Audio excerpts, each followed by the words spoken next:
laughing.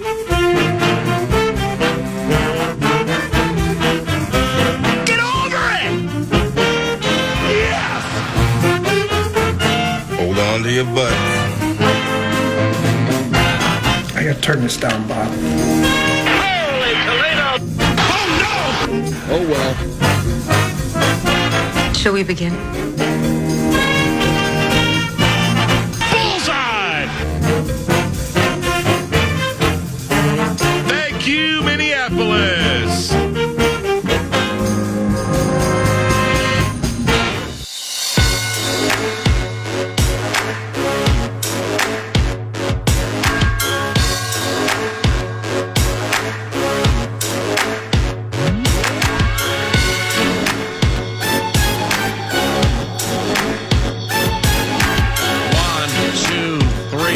And this is 9 to noon. Twins got the money last night. Castro unloads to right field and deep. Back it goes and gone. Willie Castro comes up with a huge September swing. A 2-out, 2-run homer. And the Twins take a 4-1 lead. Corey Provis, play-by-play voice on television for the Minnesota Twinigmatics, describing part of a victory over the Guardians and Jensen Lewis, a former Cleveland pitcher and frequent contributor to the Love Cabinet. He'll be on the radio show today. That's coming up relatively soon to discuss his baseball team losing to a baseball team that needed a victory like it needed to breathe. And, of course, the Tigers won because the Tigers never lose with Nordo's guys Torkelson, McKinstry, and Parker Meadows. So J. Lou joining 9 to noon. That's going to take place after Florio and PFT. Mike Florio, about 35 minutes from now. And by the way, our lovely Lynx won a grinder at Connecticut last evening after beating the Liberty the game before. And I don't really see why a WNBA title is not in the plans for Miss Reeves' team. What a wonderful squad. Lindsay Whalen is Lynx Immortality. And she joins 9 to noon tomorrow, tomorrow, where there's a win, there's a way, and weekly through the WNBA playoffs. Yours truly happens to be quite excited about that because she has a Minnesota Vikings bent to her and is kind of like Queen of Rube Nation. I mean, she's all wound up over these undefeated Vikings right now. And, of course, her former team, the Minnesota Lynx, that's super sweet and super cool. Just like our sit-down each and every Tuesday with Minnesota Vikings head coach Kevin O'Connell. Super sweet and super cool and super kind of KO to stop by the TCO studios to sit down for an elongated segment and chat about our favorite football team. Nordo produces 9 to noon. The producer was bit by some clips he feels require analysis, and here they are. Yeah, good morning. And, of course, X's and O's with head coach Kevin O'Connell will air this evening. We're going to get a longer form version of that conversation with the head coach and the Vox from yesterday, 6:30 p.m. Every Wednesday, X's and O's with head coach Kevin O'Connell. But if you're looking at clips and favorite parts of conversations, the reason that, first of all, the team winning games certainly does not hurt it, but you can feel a warming process that is taking place with the head coach being in studio. And one of my favorite aspects, I picked two of them, is him breaking down plays so that us rubes, us laymen, can actually understand the cause and effect of why certain things happen that lead to other things that in this case lead to wide open touchdowns by guys like Jalen Naylor. And here's KO with you yesterday talking about just that. That particular play that he did score on, he just did an unbelievable job. So we're really trying to sequence up and make that look and really feel like a running play. Even how he short motioned down in there almost was the feeling you get sometimes of that gray area for a receiver shorting down to block that safety. Wasn't really a pre-rotated defense. He kind of had to bait that safety into coming down, and when he did, then he continued his motion on in between the tight end and Brian O'Neill. deal right there, which then now they're in man coverage. They're trying to figure out, okay, are we locking this thing? The second they decided to lock it, that put really Ward as the C-gap defender right there, which we had run enough duos and different runs where we were bouncing the ball out on that corner, putting him in a total conflict. So I knew the next time we got in, that area to run that play, I knew that was going to be coming up. I did not know it would come off of Josh Metellus, with a fantastic interception right there. So it was really, really well executed. Loved the protection. Great sell by Sam on the fake, and made it look probably a lot easier to everybody watching the game than it actually is. A lot of detail goes into that stuff. Example 925, football is complicated. Yeah. Example 925 with the short motion. Now the corner is in the C gap where you think of beef eaters in gaps. Crumbs being laid during the course of a game to set up the short motion inside the tight end to get a corner in the C gap to bite on a fake run, which eventually is going to be an okie-doke gotcha. Football can be quite complicated, and good morning. And good morning. And I had told you, find your favorite clips, Nordo. That's how we're going to open it up. We're going to talk about X's and O's. We're going to talk about the KO. And and you know that from the game and our conversations, that was one of my two favorite offensive plays from the weekend. Now the other one is quite obvious, and just what goes into the anatomy of a game call. Yeah. And here's the head coach with you yesterday, talking about, he's breaking down that 97-yarder. It's kind of that risk reward of if they send the backer, I know it's going to be open, but I also know Bosa's going to be singled up, because if they don't send the backer, Ed Ingram's going to help on Bosa. Fans should go back and take a look at that play. Really, two other performances on that play. Aaron Jones really helping Ed Ingram, kind of got a quick inside move from the D tackle, and Aaron, all 180 pounds of him kind of fits up that D tackle and keeps him from penetrating, allowing Sam to step up. And then Garrett Bradbury, ends up running his, Fred Warner blitzing that A gap. He ends up running him past Sam so Sam could step up. There was an unbelievable effort. We were ready for the corner to potentially add in off the backside. That's one of those plays that goes down where you can stand up in front of the team like I did yesterday and say, this does not happen without all 11 guys on the field doing their job, knowing exactly what to do in a critical moment of the game. Wow. And that's how you beat a team like the San Francisco 49ers. You're going to have to make some plays just like that to be able to do it. So you get the breakdown there, and then we did, through the conversation with Pete Bursich afterwards, PA, just kind of trying to get an idea of how, I don't know if it's chaotic, I don't know if it's parsed out, of course, different people with different responsibilities, but so many people going into that play. And he had mentioned that, I kind of got the play out just in case maybe more conservative opinions down the line of the headsets, that, we get this thing in, we get it moving, and I just want to be positive and go full force with it. Bursich then later kind of, understanding in those moments, okay, once that play call is made, whether it's Keenan McCardell, who was navigating traffic with receivers at specific spots during that long field goal drive to effectively ice the game. How about that? All of the conversations, opinions, and minds that have to be in lockstep, have to be coordinated and orchestrated, that in that moment at the 3-yard line, and you'll hear later on in the show, PA, I got some clips and bits from the coordinators who spoke to the media yesterday. And you'll hear from Wes Phillips, not only on this play, but kind of talking about, didn't know it was going to come at the 3-yard line, but it was something that we all really were confident in. Tweaked the play from years past that gave him a similar but completely different outset look. Yep. It was just it was fun to watch him, and again, it's whether you're winning games or in this case it results in a 97-yard TD. You could feel the glee of the coach being able to say, yeah, this is what went into it, and it freaking worked.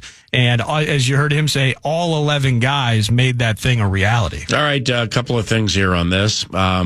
With O'Connell yesterday on that 97-yard touchdown to Justin Jefferson, he said running it and getting to a certain point was key. Okay, well they did it, box checked, but then now you get into the probability game, to the percentage game, to the personnel game, where okay, the 49ers have a base personnel on the field, which means 4 down linemen and 3 linebackers. So they are expecting most likely another run, which means if you play action off set expectation, you will get certain players to do certain things.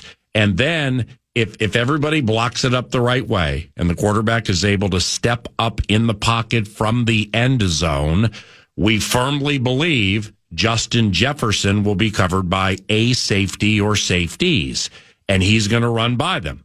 So now the final point of the equation is we need the quarterback to heave it, what would be 50 some odd yards on time to 18, so he doesn't have to wait for it, because A, that could be an interception, B, a knockdown pass or a pass defensed, or C, it'll just slow the whole roll of 18 running with them Jets. All of that worked. And the second part of this equation is Kevin Seifert of ESPN and ESPN.com. He tweeted yesterday or today, he listened to the Kevin O'Connell conversation and was bit with fascination by the A, B, C, D, E, F, and G that all had to go into the man JJ getting to the end zone.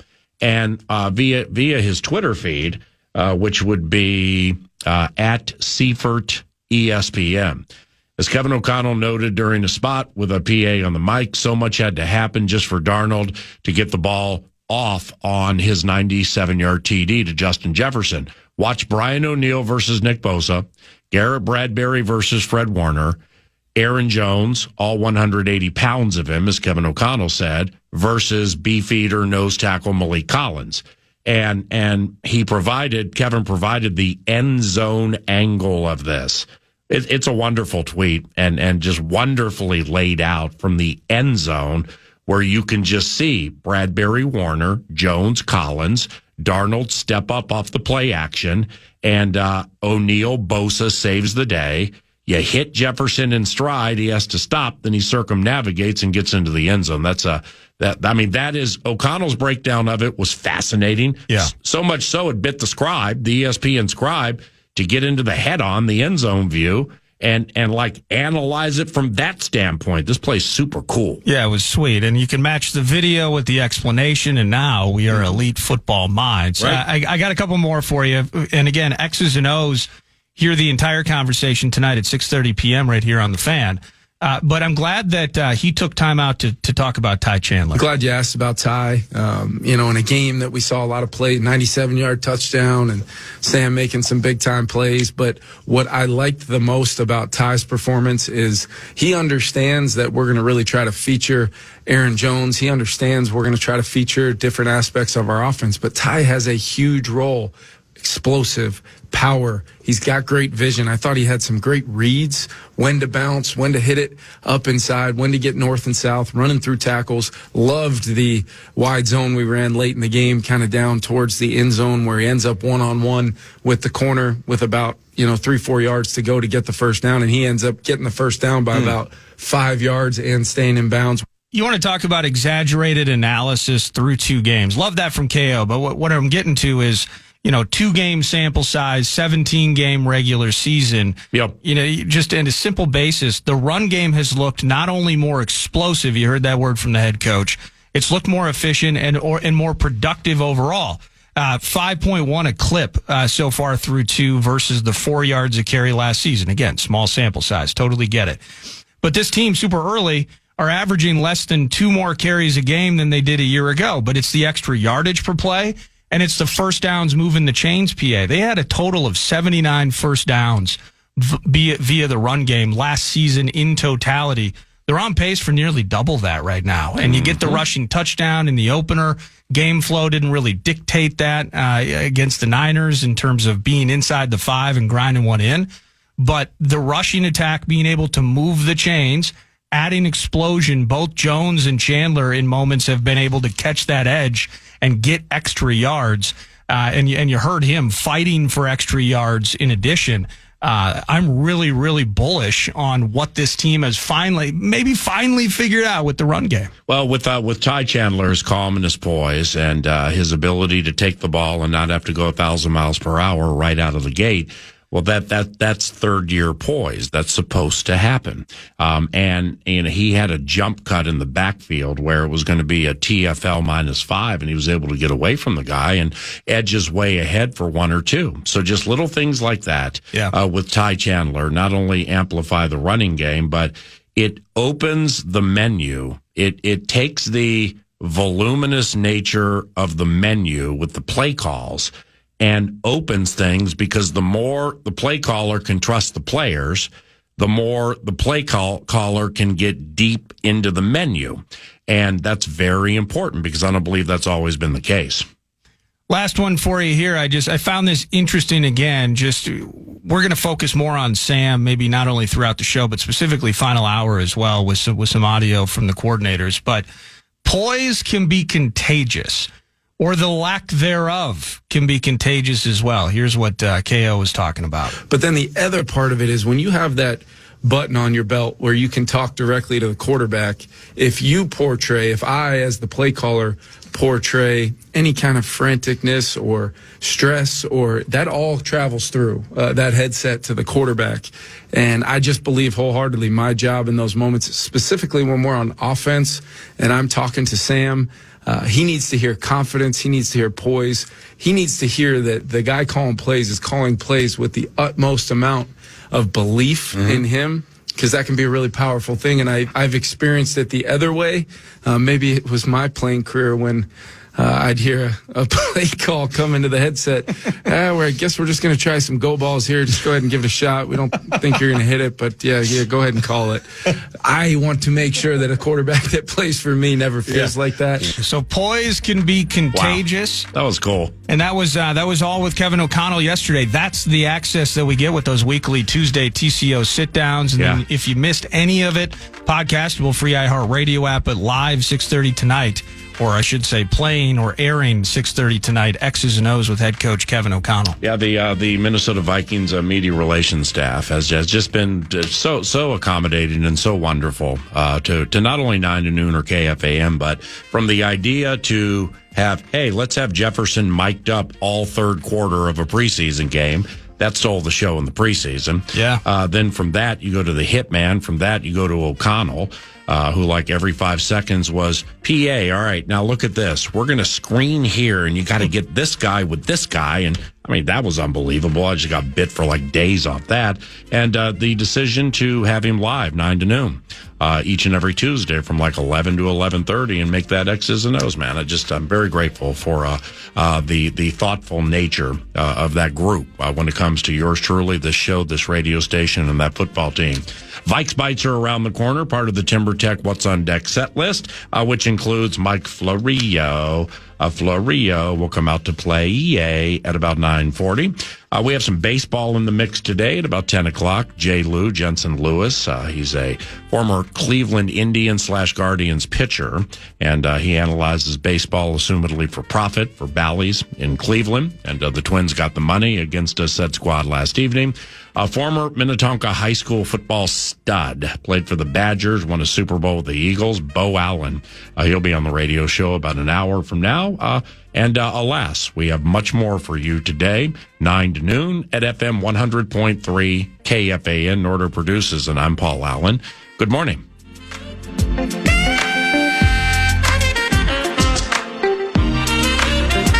Yo, app. Vikes Bites. Vikes Bites! Vikes Bites 9 to noon, brought to you by Thousand Hills Lifetime Grazed Grass-Fed Beef, feeding elite gopher athletes, and they're a Clearwater, Minnesota company. Find them at local Coburns, local co-ops, and online, thousandhillslifetimegrazed.com. You can buy online. A box of meat shows up at your doorstep. I love Matt and everybody at Thousand Hills. And kind of the frame up for this edition of Vikes Bites PA is teams 2-0, loving it, but could it be even better? my gosh. I know. Above average at that. The answer is yes. I like the premise because there are several things, not only off the O'Connell conversation, but several things that we can hand pick that are good, don't really have any reason to regress, and if anything, only should get better. Indeed. And cutting room floor, things that when you're 2-0 and you're feeling good about yourself. Well, we talked about this yesterday, PA. Ben Gessling at TCO Studios. It's kind of you're working from a platform of winning, right? We saw that a lot in 2022. This was an awful aspect of XYZ game, but the team found a way to win. And similarly, through 2 weeks, I have one particular sticking point, and I'm sure it's similar to everybody else, but something that needs to stop, and this 2-0 team can be even better. Empty backfield on 3rd and 16. Darnold from the end zone fires right. Caught C.J. Ham near side. Oh, he dropped it. And the Giants have recovered it at the 21. C.J. Ham still on the field. He lay prone on his stomach. He got blasted at the 18. And the Giants have turned over the Minnesota Vikings deep in Vikings territory. So among all the things that I want to see that can be even better, whether it's the 17th overall selection, he's only going to grow. That's awesome. The offensive line, I think, has stood up pretty tall against a couple of big defensive fronts over the first 2 weeks, and they played pretty well, and that can even be better. But the reason I picked out the turnovers is a team that is 2-0 has 4 turnovers through 2 games. C.J. Ham, you heard that highlight there, the opening possession. Then later in the game, it's 28-6. Darnold with the pick around midfield, hit it as he's throwing it, and it would be Hitman who keeps points off the board for the Giants the ensuing possession. But then on Sunday, we're at the 21-yard line, Vikings fans. Fresh off a 25-yard run from Ty Chandler. You heard how the coach is feeling about that tandem of Jones and Chandler. But you get too aggressive. You take points off the board where it could either be 13-0 or 17-0, and they score a TD off of that. So suddenly, instead of a 2-possession or potentially a 3-possession lead, you're now looking at 10-7. And then 8 seconds left in the third quarter. You have the fumble by Aaron Jones at the doorstep, and that's a game ender right there. That's the knockout punch. It's 27-7 Vikings, and the game is over. But instead, it was Fred Warner's haymaker punch that sent the Niners the other way on a 99-yard drive to make it 20-14. And a sweaty fan base at the bank on Sunday is perspiring even more. So there are many things that are so good and can be even better. But I just focused on this. Call me a nitpick, but a year ago, it was one of the A topics in a season that ended with 7 wins. And it was opening possession turnovers. It was big spot turnovers, points coming off the board.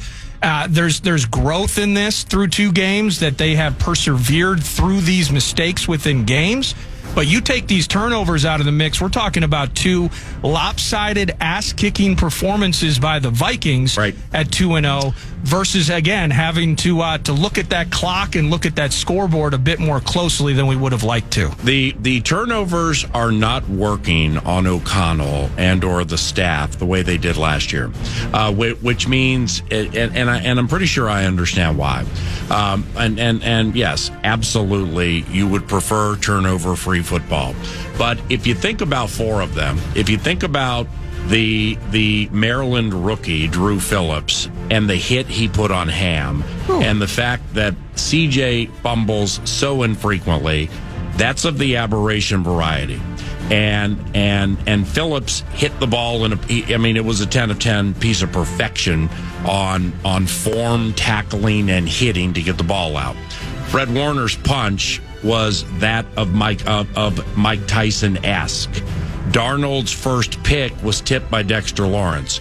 The final pick was a bad pass. So, yeah, you prefer to not have them. But last year, man, they were just dropping it. It was like somebody would just touch the football or touch the arm, and the ball would come out. So, yes, a zero-take give. Yeah, that's fine. It's 0. It's middling. Atop the league, the Steelers, the Pittsburgh Steelers, all of a sudden, they're +5. Steelers are +5. Packers are +4. Bills are +3, Saints are +3. Then you got a bunch of +2s, including the Texans. Do you think there's an element to this? And the Steelers, by the way, the combination of facing Knicks and then kind of a wobbly Falcons operation week 1, good for them. I got some audio for you from Mike Tomlin later. Right. But do you think there's an element when I hit you with that audio about poise, where I think this is a test for the coach, given how many times he's talked about ball security, how frustrating it got at times in 2023, where the coach maybe not just laying off of it because, as you lay out, situationally, there's a different type of conversation maybe around what we've seen thus far.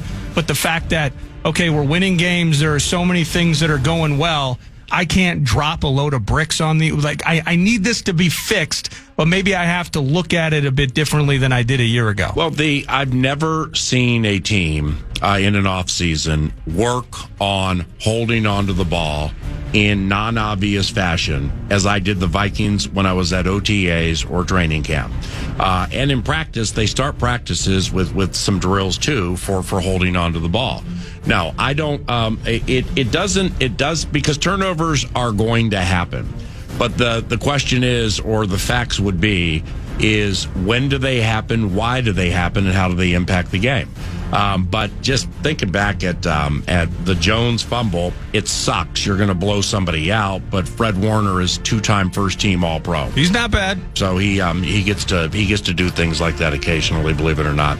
And C.J. Ham, I mean, you can't hit somebody and hit the ball there's nothing C.J. Ham could have done. He got pounded. And Darnold on the first pick, as I said earlier, there's nothing else to do. I mean, Dexter Lawrence tipped the football. So no, I'm not. It can get better for sure. You can get that plus minus up to +1, +2, +3, +4, but it's dramatically different compared to last year. Vikes Bites! Kevin O'Connell, one more KO cut, PA. Something that has caught our eye through 2 games. Something that is good, but definitely could be better. I'm still trying to figure out what he's talking about here with Grenard. Well, here he is on Jonathan Grenard. I've just seen it. I think Flo and his staff are doing a tremendous job. You saw Cash on a stunt away from kind of where Grenard and all these other guys are. We're sending Cash, and we're getting a pick stunt for him to go get a sack. Obviously Ginkle, and Grenard's the guy that keeps jumping out at me because so many people focus on sacks. Wow.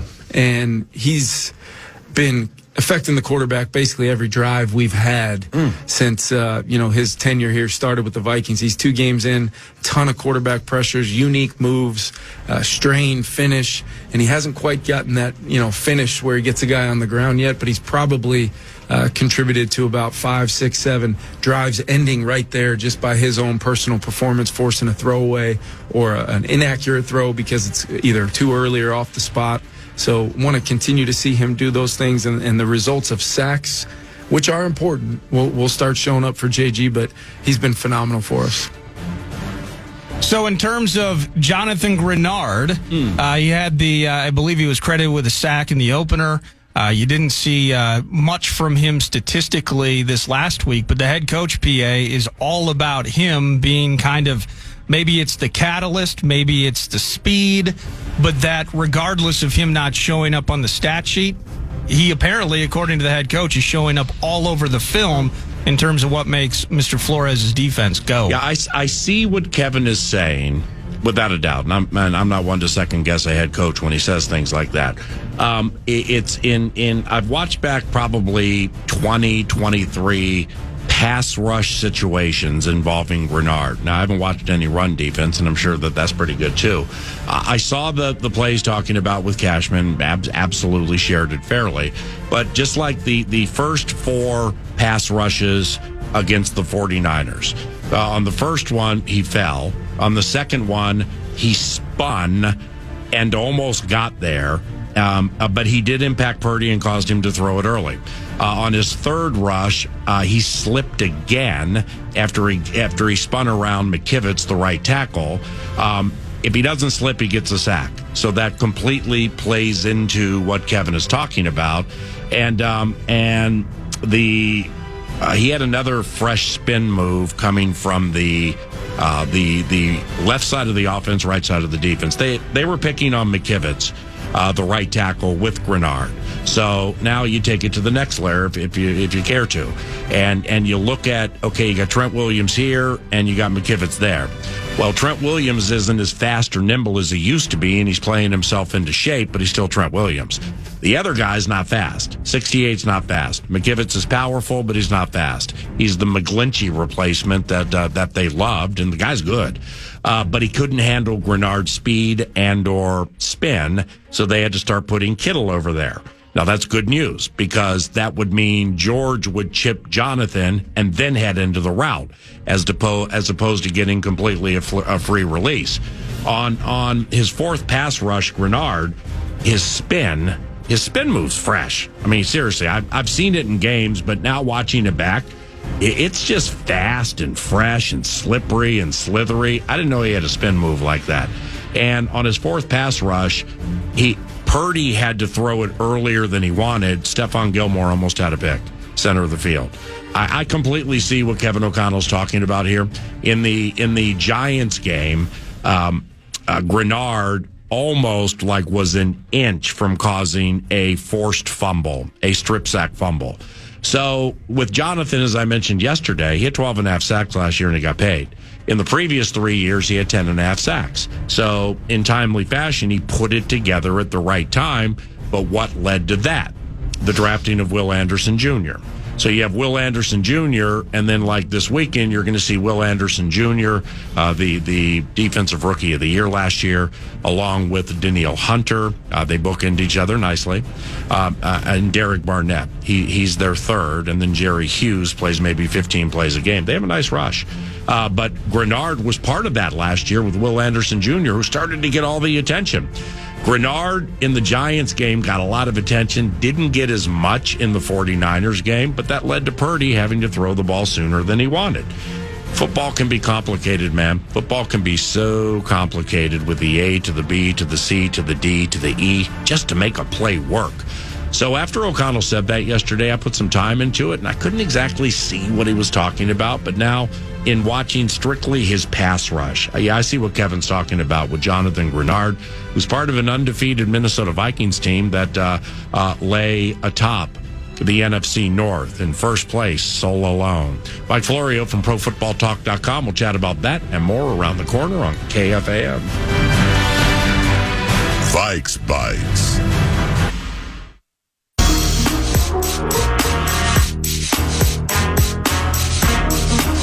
Hardcore football. Hey, Mike. Good morning. It's Paul Allen. How are you? Hi, Paul. How are you, Paul? Excellent, my brother. Mike Florio, ProFootballTalk.com, NBC's Football Night in America. And woo, the Minnesota Vikings have gone surging up the PFT Power Rankings. You can follow this at ProFootballTalk.com, our preferred and favorite National Football League-related website. ProFootballTalk.com, 24th to 11th. Beat the Niners and earn the accolades, right, Michael J. Florio? Well, hey, that's how it works. Defending NFC champions, a team that has been among the elite for the past several years. The Vikings now 2-0 over the last couple of seasons, winning the games under somewhat different circumstances, but with the common thread of a defense that bedevils, frustrates, and confuses the San Francisco offense, and an offensive game plan that is masterful. Kevin O'Connell, one of the best play designers and play callers in the NFL, as long as there are players competent enough to properly execute. They had that on Sunday. It should have been a blowout, but for the Fred Warner jarring the ball loose of Aaron Jones, that game would have been 27-7. You're one Brock Purdy mistake away from 34-7 or 30-7. And I give the Vikings credit because after it went to 20-14, that's when an offense under conditions like that could buckle and give the ball back to the 49ers and give them a chance to steal it. The Vikings methodically drove down the field to get the three-pointer that made it a two-score game and essentially ended it at that point. And that was, I think, the most important drive of the game, because when you start to feel it slipping away, do you find a way to stop the bleeding? And the offense did.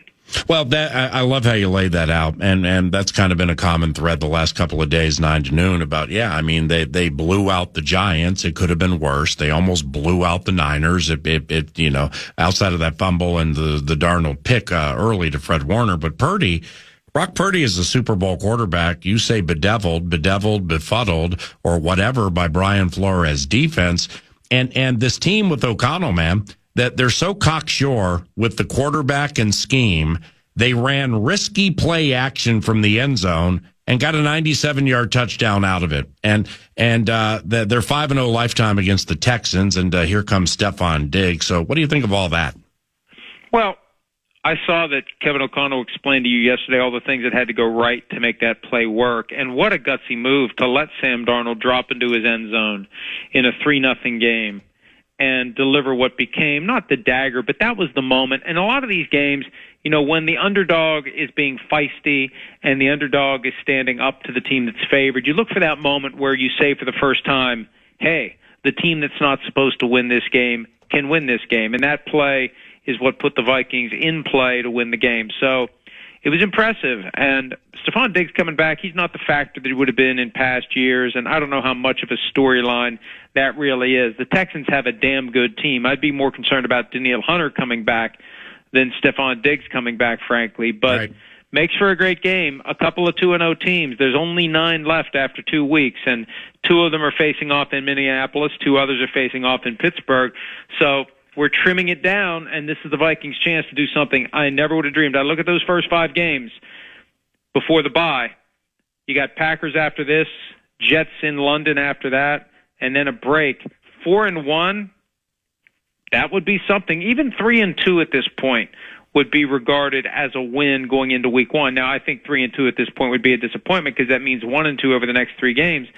But that 49ers game, look, still 15 to play, but that's one of those that puts a team on track to develop the confidence in itself that it can keep winning and keep going, not by the skin of their teeth. Not that it was overpowering, but that's the difference between now and 2022. These aren't coin flips that are going Minnesota's way. Right. These are games that they're going out and earning and leaving no doubt and making key plays when they need to be made to avoid having the game come down to the wire. PFT. Holy cow. ProFootballTalk.com. Our guy, my man, is on Panthers owner David Tepper. I mean, from quarterbacks in the next draft, as PFT suggests, should refuse to play for Tepper's team, the Carolina Panthers, to the power rankings, where PFT writes about the 32nd ranked Panthers. David Tepper is just another former Steelers minority owner who has no idea how to be a competent majority owner. What's gotten under your skin so much with Mr. Tepper? Well, it's not a matter of what's gotten under my skin because I don't care what the guy does. And Yep. he's entitled to own the team, run the team however he wants. But the reality is, and this is what was articulated by Jed York, the owner of the 49ers, in early 2017 after they had fired 3 coaches in 3 seasons, from Jim Harbaugh to Jim Tom Sula to Chip Kelly, and they were viewed as dysfunctional. Jed York said, you don't fire the owner.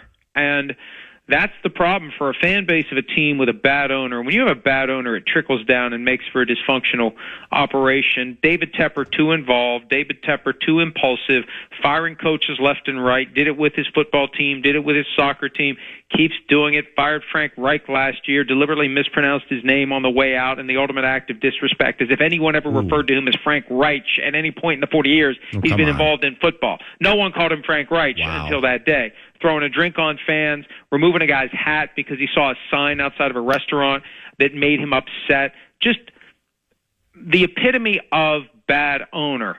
And with Bryce Young being benched after only 18 games in his NFL career, and presumably they're done with Bryce Young, my hope is that the quarterback that they draft in 2025 says, I'm not playing for you. And my broader hope is that the full group of consensus first-round quarterbacks next year come together and collectively say, don't draft any of us, because if you do, whoever it is you draft, we're not coming to play for you. We'll sit out a year, we'll live off of our NIL money, and we'll re-enter the draft in 2026.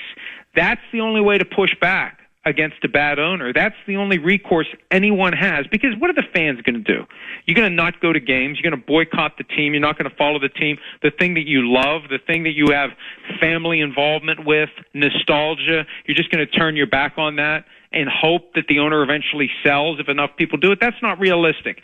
This is a way that someone can stand up to a bad organization, to a bad owner, and say, I'm not going to go have my career ruined. Look at Sam Darnold, proof positive. Jets ruined him. Panthers ruined him. Last year with San Francisco, he got back on the right track, and now look at the story. Well, he could have been that from his rookie year if he'd landed in the right spot. So it's not just an anti-Tepper thing. It's a, let's make sure quarterbacks go to places where they have a good chance to thrive. And let's give teams a reason to not be dysfunctional. If there's real accountability for being dysfunctional, all of a sudden, you know what's going to happen? They're not going to be dysfunctional. Yeah. That's beautifully laid out. I didn't know about the Reich, the on the way out, the Frank Reich. I mean, that is so disrespectful. I mean, what a clown to do something like that. This is Mike Florio, ProFootballTalk.com. I really enjoy Devin McCourty in the PFT mix. Tuesdays with McCourty as part of the PFT Live.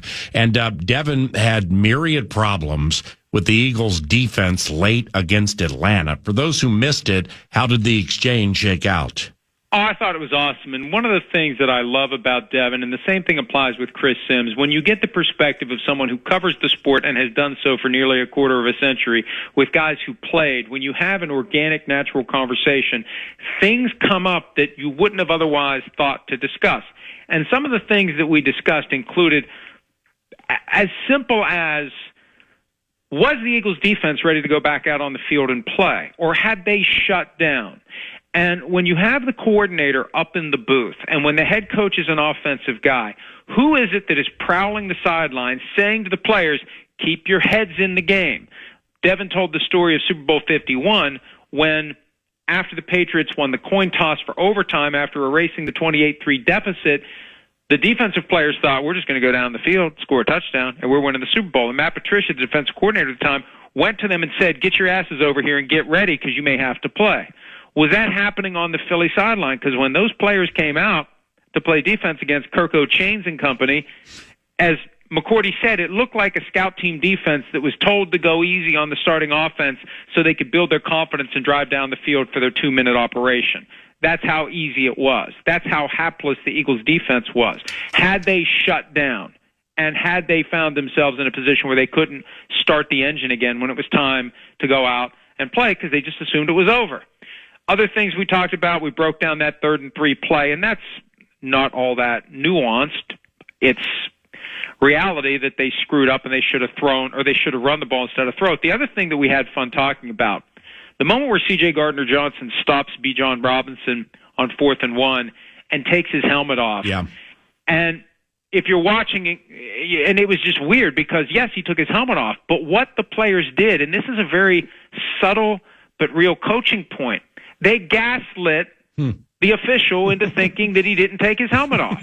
You had multiple Eagles swarm the official, including Gardner-Johnson, saying, I didn't take my helmet off. It came off. And when you watch it, and it also worked on the announcing crew, including their rules analyst at ESPN, Russell Yerk, he fell for it too. Yep. No, he took his helmet off. You can see it. Yeah, the chin strap comes off and it rattles a little bit, but you see him put his 2 hands on the helmet and remove it. And when, think about it, when there's a loose ball and there's a pile up, what do we watch? We watch to see how the players around it are behaving. Are they acting confident that they recovered the ball? And there's something to be said for acting in a certain way. When the officials have to make decisions, you might just be able to convince them that these are not the droids they're looking for. And that's what the Eagles did, which avoided having that drive that ended in the 3rd and 3 ill-advised pass. It started 15 yards closer than it should have, because it should have been first down Eagles, 15 yards back from the Atlanta 39 after the application of that penalty for removing the helmet. Plain and simple. So that was just one of those things that we had fun talking about, and that's the kind of thing that, a coach like Bill Belichick will possibly tell his guys. Always act like whatever it is that happened didn't happen, and act like it's our ball, act like we didn't do anything wrong, act like you should convince the officials to find that things should go your way. And lastly, the Cowboys. Zim's defense caught more than a few Alvin Kamara strays. We've seen that before, haven't we? Yeah, 6. Nice. Caught more strays than you caught in that interview. Well, right, but I mean, what the Christmas Day production during the 2020 is Zim had spent, because I did a weekly radio show with him, just talking about how deep his relationship is with Sean Payton and like they babysat each other's kids or something like that. And then Sean goes out there and tries to get him fired on national television. I mean, it's just unbelievable. But those strays that he caught, man, it was an arson. Well, it's in high school football. You got to stop them. I understand. You got to stop him. What do you mean? What do you mean? You hand the ball to the guy and he runs for the end. You got to go tackle him. This is big boy football. It wasn't. This isn't a participation trophy. Let's go have a juice box football. What are you talking about? Why would anybody be upset about that? It was an arsenal of punishment from the week over the weekend that ruined Dallas's home opener. What do you think about all that? Well, I think that the Saints are maybe better than we thought they were, and the Cowboys. There's all this focus, and I think one of the dangers of being a team that is perceived as a failure in the postseason. There's a tendency to gloss over the regular season. Well, you're not going to get to the postseason if you don't put in the work necessary in the regular season. Look at the Baltimore Ravens. They got to get past this narrative that they can't win in the postseason. Well, if you don't get back to the postseason, you won't have to worry about losing there. The Cowboys, all the pressure, and Jerry Jones said it this week, the pressure for Mike McCarthy starts in the postseason. Dude, you got to get there first. Mm-hmm. And that team that you trotted out there on Sunday doesn't look like a team that's going to get to the postseason. So I think a lot of these teams that are so twisted up by failures in the last postseason forget about the challenge of going back to, and I love this term, it's the Dennis Green term, the valley of 0 and 0. Mm. And when you had a really special season that went up in smoke quickly, like the Cowboys did last year, like the Ravens did last year, how do you reset to 0 and 0? And remember all the stuff you had to do to get into position where you had home playoff games. And it's a lot of work. I remember the 99 Vikings, the year after going 15-1 and losing to Atlanta on the missed Gary Anderson 39-yarder. There was a 39-yard field goal by the Vikings on Sunday. And every time there's a 39-yard field goal by the Vikings, I think my heart sinks a little bit back to that miss from Anderson that would have iced the game. But you go back to 0 and 0, and the Vikings struggled out of the gates the next year. They eventually turned it around and got to the playoffs, but it wasn't easy. And I think that that's what the Cowboys are going to be dealing with this year. And maybe they won't get back to the postseason. Maybe the Ravens won't either. And, oh, by the way, they play each other this weekend. That's elite. Thank you. I'll call you next week. See you, Paul. Mike Florio, ProFootballTalk.com. It's tough out there catching strays. Yeah, I might punch him in the face. Like the Guardians caught last night from the Twins in a game they had to have. Let's chat about that around the corner with Jensen Lewis, former Cleveland pitcher, elite baseball mind. He's next.